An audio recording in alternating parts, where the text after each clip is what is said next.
ശബരിമല സ്വർണ്ണമോഷണ കേസിൽ ഉണ്ണികൃഷ്ണൻ പോറ്റിയെയും സുധീഷ് കുമാറിനെയും ചോദ്യം ചെയ്യുന്നു. SP ശശിധരനാണ് ചോദ്യം ചെയ്യുന്നത്.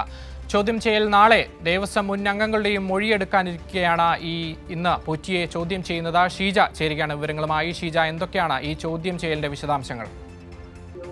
തീർച്ചയായും അക്ഷയ്, ഏതായാലും ഈ കേസുമായി ബന്ധപ്പെട്ടുകൊണ്ട് ഇപ്പോൾ വീണ്ടും ഉണ്ണികൃഷ്ണൻ പോറ്റിയും, കേസിലെ മുഖ്യപ്രതി ഉണ്ണികൃഷ്ണൻ പോറ്റിയെയും അതോടൊപ്പം തന്നെ സുധീഷ് കുമാറിനെയും പ്രത്യേക അന്വേഷണ സംഘം ചോദ്യം ചെയ്യുകയാണ്. ഈ ചോദ്യം ചെയ്യൽ നടക്കുന്നത് ജയിലിൽ വെച്ചാണ്. ഇവർ രണ്ടുപേരും നിലവിൽ റിമാൻഡിലാണുള്ളത്. അതുകൊണ്ട് തന്നെ ജയിലിൽ വെച്ചാണ് ഈ ഒരു ചോദ്യം ചെയ്യൽ പുരോഗമിക്കുന്നത്. പ്രത്യേകിച്ചും ഈ കേസുമായി ബന്ധപ്പെട്ട് നാളെ രണ്ടുപേരുടെ നിർണായക ചോദ്യം ചെയ്യൽ നടക്കാനിരിക്കുന്ന ഒരു ദിവസം കൂടിയാണ്. നാളെ മുൻ ദേവസ്വം ബോർഡ് അംഗങ്ങളുടെ ദേവസ്വം ബോർഡ് അംഗങ്ങളായ ശങ്കർദാസിന്റെയും അതോടൊപ്പം തന്നെ വിജയകുമാറിന്റെയും നോട്ടീസ് നൽകിയിട്ടുള്ള ദിവസമാണ്. ഇരുവരുടെയും ചോദ്യം ചെയ്യൽ നാളെ നടക്കാനിരിക്കുന്ന ഒരു പശ്ചാത്തലത്തിൽ കൂടിയാണ് അന്വേഷണ സംഘത്തിന്റെ മേധാവി നേരിട്ടെത്തി ഇവരിൽ നിന്നും കൂടുതൽ ചോദ്യം ചെയ്യൽ ഇപ്പോൾ ജയിലിൽ വെച്ച് നടത്തുന്നത് എന്നുള്ളതാണ് നിലവിൽ ലഭിക്കുന്ന വിവരം.